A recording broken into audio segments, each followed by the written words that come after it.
Hey there. It is Sunday, April 26th, 2020. I wanted to talk today about anxiety and how breast cancer anxiety compares to the pandemic that we're currently in right now with the coronavirus anxiety. I thought it would be a good little topic to kind of relate it. Also, just talking about it, getting what you're thinking out is a way of healing. I know it's a way of healing for me. I should say that. Plus, it's part of my journey. So, one thing I'll just tell you, before I was diagnosed with breast cancer on February 14th, I never had anxiety. Now, I was always impatient, but I never had anxiety or fear, which I'll do another video on fear. But today I just want to talk about the anxiety. So this is definitely something that has come up since my breast cancer diagnosis. And as most of you know, I am almost 7 weeks post-op, but actually I will be tomorrow, 7 weeks post-op from a bilateral mastectomy with reconstruction. So I'm doing pretty good. I did have a rough week last week, which I did post a video on that with my last expansion. But anyway, let's get back to the topic. So, anxiety. Never had it before till got diagnosed with breast cancer. Well, those of you that have been through breast cancer before, you know, let me get my water. You know how much anxiety you get, because when you're first diagnosed, there's a lot of waiting and wondering and what's going to happen next and what's that going to feel like, and oh my gosh, what are they going to say, and are they going to find more cancer, or what if I wake up and they tell me that I have to do chemo? What if I wake up and they say they found another tumor? What if I don't wake up? All the what ifs is really, really, really, really hard. So at the beginning of my journey, February 14th, I was diagnosed, but this whole thing really started on January 15th, because that's when they called me and said, we found a spot on your mammogram, so we need to see you again and plan on being here for 4 hours, because they're going to take more pictures and that kind of stuff. And I said, okay, that's fine. So I went back in and they took more pictures. And keep in mind, that was 2 weeks after that first phone call, which I've never had any issues before. And also, I didn't even know I had breast cancer in my family. And I had no idea I have the mutant gene that gave me a 70% chance to have breast cancer. But so I'm waiting all this time. I go, they take pictures. My friend Keisha was with me. And it was so scary. The anxiety of wondering what they're going to say or what they're going to find. And then the hope and the faith and the positive person that I am, thinking, oh, they're not going to find nothing. This is nothing. They're just going to tell me, okay, false alarm, go home. So that's kind of the backstory a little bit. But that day when they stuck me in that room, first they did all their pictures, and then me and Keisha had to go sit in the waiting room more. And then they said, okay, we have your results. So then automatically they take me into another room. And this room had pictures of breasts, talking about breast cancer, all this stuff. And I looked at Keisha and I was so scared. I was like, why do they have me in this room? I don't have breast cancer. Like, what is going on? And I was really, really scared, actually, inside. And we were both saying, that's kind of rude to just stick you in a room with all these pictures of breasts and breast cancer and just all this different, and prayers, which there's nothing wrong with that. But you know something's wrong when you're getting pulled into this room. So finally, they came in and explained to us that they were confident that they needed to take a deeper look. So that's when we had to do the biopsy. Now, leading up, it was 2 weeks from the time that they told us we needed to do a biopsy. They told me that, but Keisha was with me, that I needed to do a biopsy. So there was 2 weeks for that. So that's more waiting, more anxiety.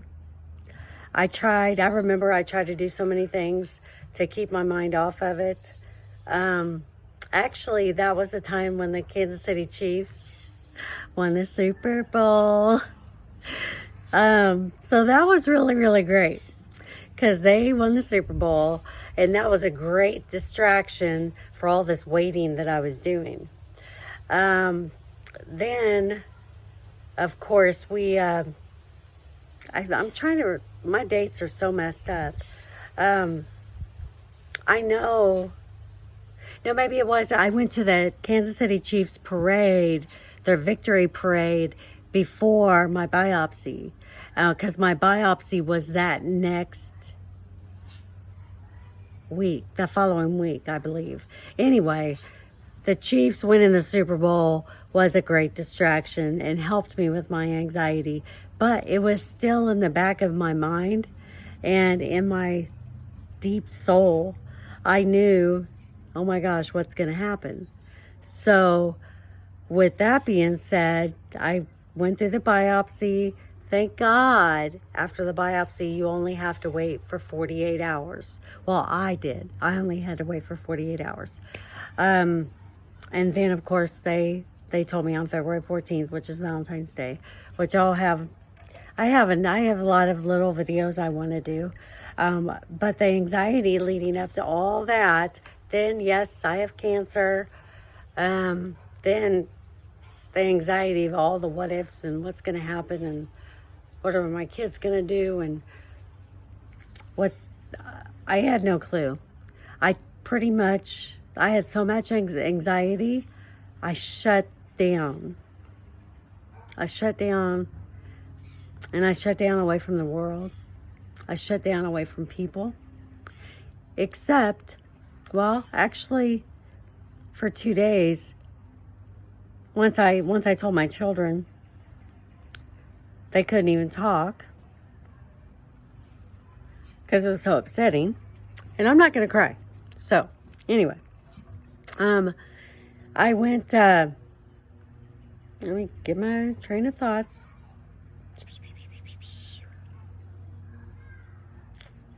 Also, with breast cancer, it gives you lots of brain fog. You can't focus on your sentences. You lose train of thought. I still have that. So I had, after the diagnosis, and I've told everybody I wanted to tell, then I still had anxiety on what was going to happen.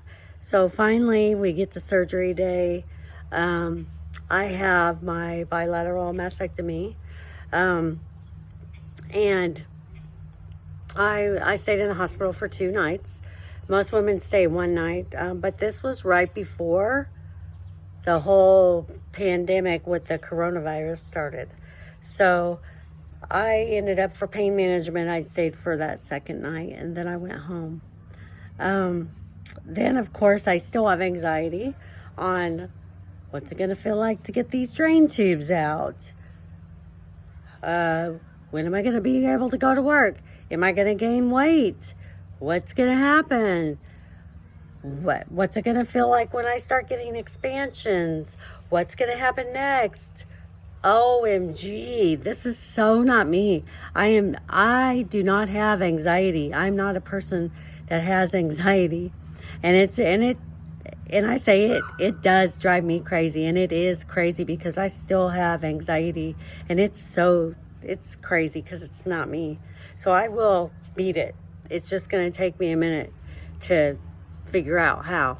But if anybody knows me, I'll figure out a way, and I'm going to overcome this anxiety because this isn't me. I'm not the type of person that worries and frets all the time. That's not me.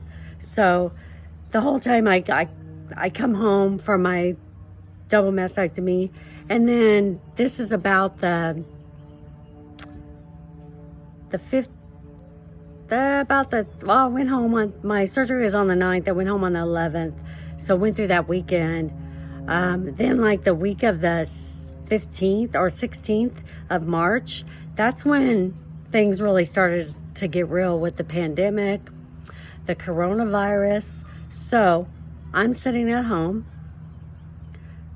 recovering, and all of a sudden I get sucked in to the anxiety of the pandemic. The whole world was falling apart. So not only did my world fall apart,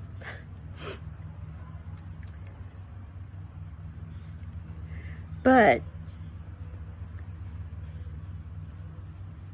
everybody else's world fell apart too.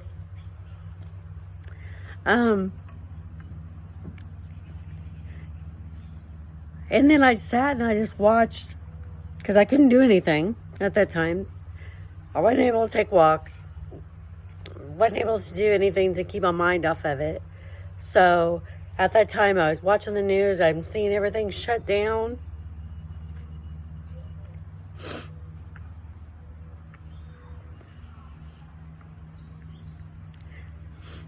Then it gets real to me, like, oh my gosh, once I get better, I need to go to church. I want to go to church. I want to see my friends. I had this huge, and I have allergies, I'm not sick. I have this huge support system, and I was really looking forward to hanging out with my sister, my friends coming by. Why I have all the, because I'm typically a really busy person. So I'm watching the news, everything's getting shut down, social distancing, shelter in place, everybody has to stay home. My children, Dominique and Danielle and Casey and Noah and Abigail, they're all in Kansas City. Well, Lee Summit, Missouri, and Kansas City. That's the same thing. They're all in Kansas City, 2.5 hours away from me. And everything's shut down. I can't go see them. So I have anxiety, like, what am I, like, the whole reason, not the whole reason, but I have the will to fight because of my kids and my grandkids. And then for the world to shut down and I can't go see them. And keep in mind, I knew having a double mastectomy, I wasn't going to be able to be up on no highway anytime soon after that. I still can't drive on the highway, and I'm almost 7 weeks post-op. But at least my children could have came here to see me. So I have all this anxiety with the coronavirus. They're talking about, oh, everybody's going to get sick. You got to wear a mask. I was already home, so I wasn't planning on going out. But the anxiety of what's it going to look like when I come back to life? What's going to happen? Just like you keep hearing people saying the new normal, What's the new normal? What's your new normal going to be? When you go back to work? When the kids go back to school? When we go back shopping? When we go back on vacations? What is the new normal going to be like? And then, related to breast cancer, what's my new normal going to be like? I don't feel like I'm the same person.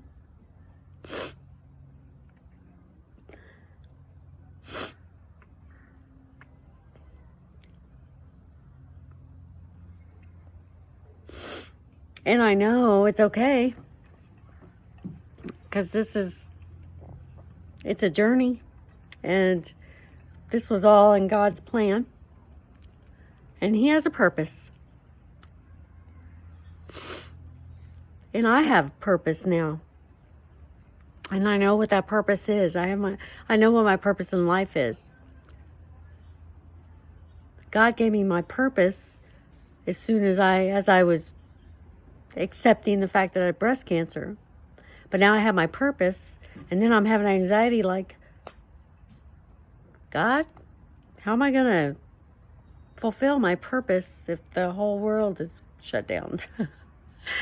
So I have anxiety about that. So it's related to that. Now, I will tell you, I get anxiety. I don't know what's happening to my phone. Oh, anyway, I get anxiety also because I started driving a little bit. I get anxiety when I know I'm going to have to be around people that get anxiety from the coronavirus are the same way. The first time Lester took me, I went to Walgreens. It was after one of my appointments. We went to Walgreens, and I said, I have to start adapting back to life. So I went to Walgreens with him, and I went inside, and I couldn't wait to get out of there. I had my mask on. I didn't want to look at nothing. That's not me. I'm usually the shopper, and I like to go down every aisle. Even if I don't buy anything, I like to just look. My sister-in-law Fanny's the same way. She can look up and down every aisle and not buy nothing. She just likes to look, and I like to look too. You never know, you might see something you want. So at that point, when we went into Walgreens, I was like, I had such anxiety. I wanted to get out of there. So I have anxiety then. So I was like, okay, I'm not giving up. I got to do more. I have to still try and overcome this. So started driving this past week, just a little bit here, a little bit there. Yesterday, for instance, I needed to get some vitamins. I wanted to go to this freight store. Don't ask me why. It's stupid. I leave. Lester had been driving my car, so he took my radio station off of the spa radio. So it was on some station. I don't even know what it was. But once he did that, or once I left, I was just in another world. I was in a fog. And then all of a sudden I started hurting too. And I said, I don't need to go nowhere. Or I said, no, I don't need to go to the freight store. Let me just go to Walmart. So I turned the corner and I was heading to Walmart. But then as I was heading to Walmart, I was like, I don't want to go anywhere. So I turned around and just came right back home. So I definitely still have anxiety. Little things, like Lester put my living room TV up on the wall, so I need the couch moved and everything centered right. I have anxiety if it's not done. I'm like, well, when are we going to do this? When are we going to do this? Or when are we going to power wash the patio furniture? So we can it's like I want everything done right now. I just have that anxiety. Then I have a horrible, horrible anxiety about going back to work. What are they going to say? What's people going to say when they see me? I have one breast that is lower currently. One breast is lower than the other. One of them is more swollen than the other. They're up under my armpits. I'm like, I don't want to face people yet, but I have to. I have to figure out how to put my life back together.